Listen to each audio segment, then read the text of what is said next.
एक बार एक बुज़ुर्ग की तबीयत खराब हो गई और उन्हें अस्पताल में दाखिल कराना पड़ा। पता लगा कि उन्हें कोई गंभीर बीमारी है। हालांकि ये छूत की बीमारी नहीं है, पर फिर भी इनका बहुत ध्यान रखना पड़ेगा। कुछ समय बाद वो घर आए। पूरे समय के लिए नौकर और नर्स रख लिए गए। धीरे धीरे पोतों ने कमरे में आना बंद कर दिया। बेटा बहू भी ज़्यादातर अपने कमरे में रहते। बुजुर्ग को अच्छा नहीं लगता था, लेकिन कुछ कहते नहीं थे। एक दिन वो कमरे के बाहर टहल रहे थे, तभी उनके बेटे बहू की आवाज़ आई।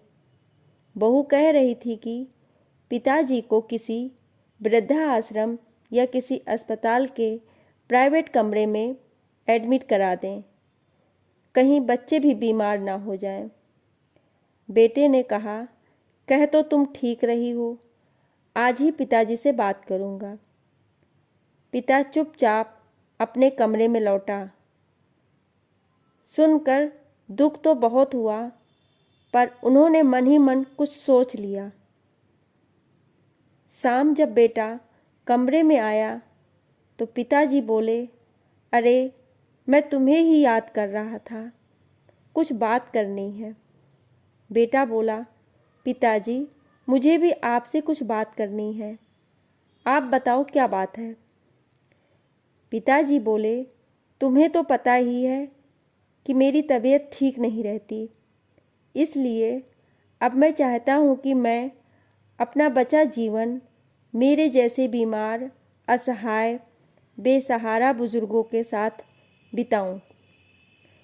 सुनते ही बेटा मन ही मन खुश हो गया कि उसे तो कहने की ज़रूरत नहीं पड़ी, पर दिखावे के लिए उसने कहा, ये क्या कह रहे हो पिताजी, आपको यहाँ रहने में क्या दिक्कत है।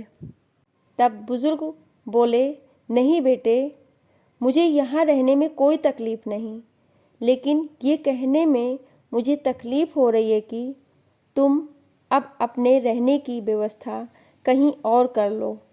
मैंने निश्चय कर लिया है कि मैं इस बंगले को वृद्धा आश्रम बनाऊंगा और असहाय और बेसहारों की देखरेख करते हुए अपना जीवन व्यतीत करूंगा। अरे हाँ, तुम भी कुछ कहना चाहते थे, बताओ क्या बात थी। कमरे में चुप्पी थी। कभी कभी जीवन में सख्त कदम उठाने की ज़रूरत होती है। आपको मेरी कहानी पसंद आए तो कृपया इसे लाइक करें और कमेंट्स करें, और मेरी अन्य कहानियाँ पढ़ने के लिए मुझे सब्सक्राइब करें। Thank you.